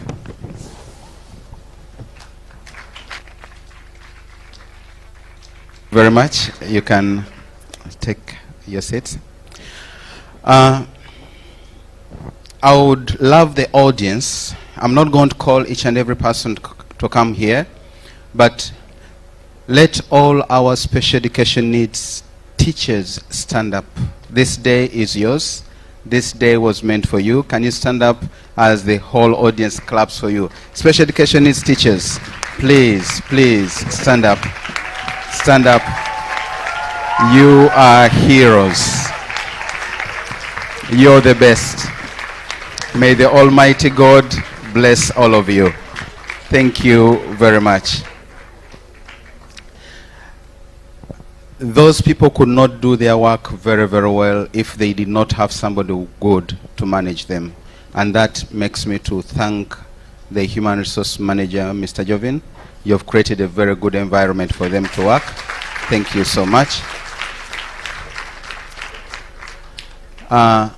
It's also very important, the audience, for me to mention this. When this idea was brought to me by Madam Amina, I just signed. And they had to sit and discuss which topic, what should our TED talk be on. They looked at inclusivity. The topic came to me. I signed. The next was, how do we organize this? How can we get sponsors? I just said, okay, leave that for me. allow me call upon two people who took this idea that all of us supported, and from day one, they have been behind everything. I'm calling upon, again, Madam Amina. Please come on stage.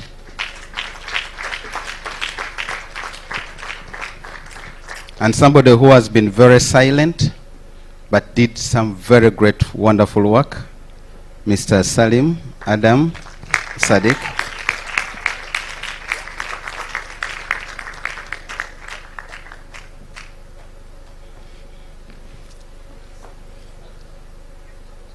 When she asked me about sponsorship, I just told him, don't worry, I may not be having time.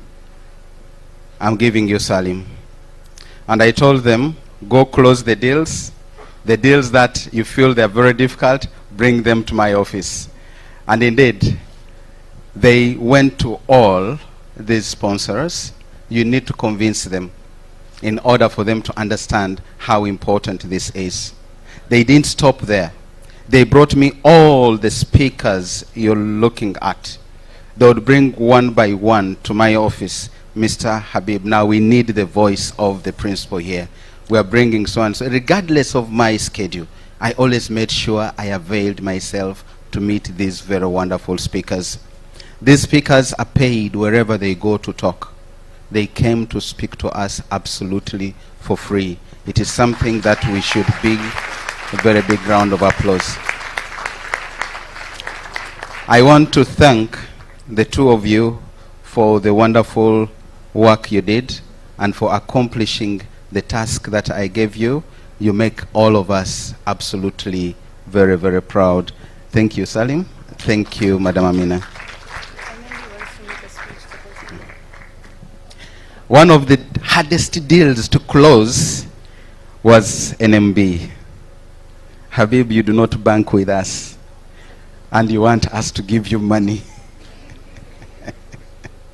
That was the discussion that we had.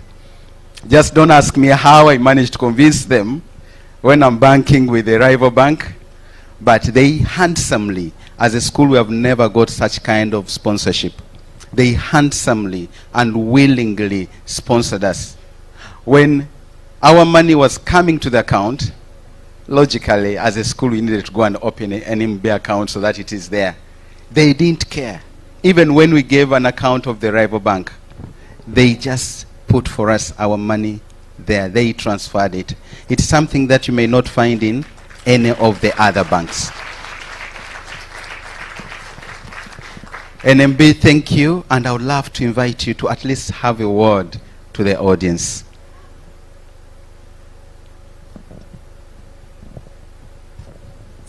As they come, let's give them a very big round of applause.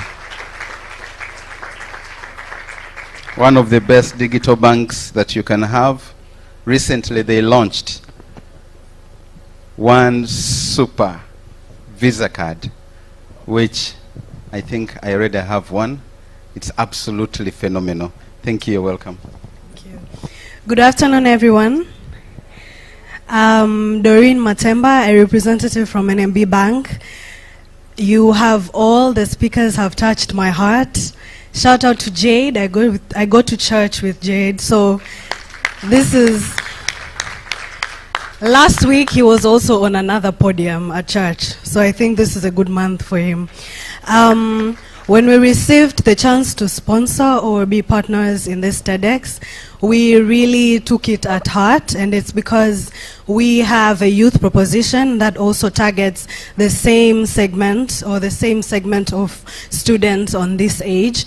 And also we have products that are very much kept for the youth and youth under the same segment that we're talking about. When we speak of inclusion, for us we talk on financial inclusion, and we know it's also one of the tools that is very much needed for youth, for students, so that they can grow to have more opportunities and have a chance at a bigger part of the world. Thank you so much, and we hope we can be more partners with Genesis School. Asante sana. Thank you.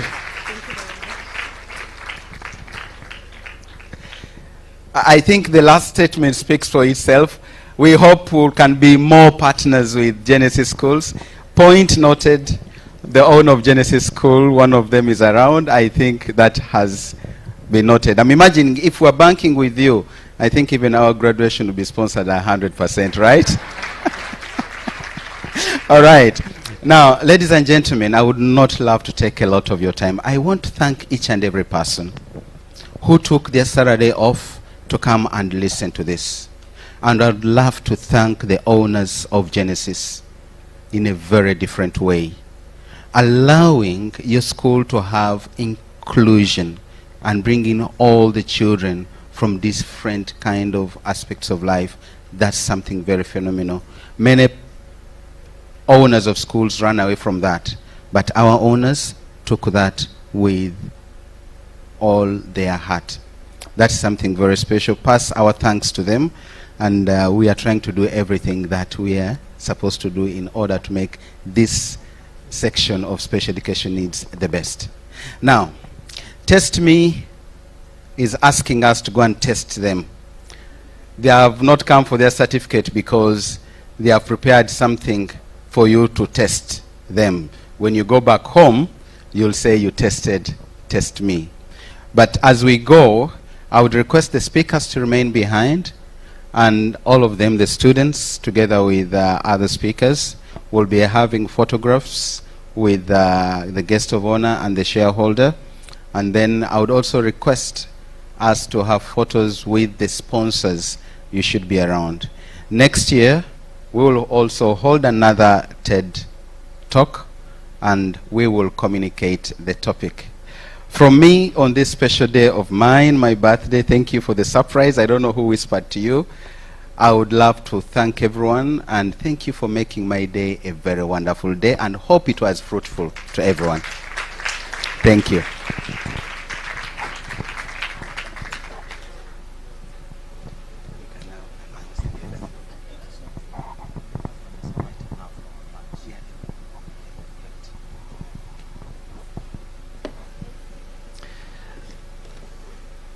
Thank you, Mr. Habib. This concludes this session here, but the session to Taste Me kicks in right away. Ladies and gentlemen, all are invited. If you have your tummy ready to test them, please, the doors are open and they should be ready for us outside anytime. Everyone is invited again. Thank you and have a wonderful day.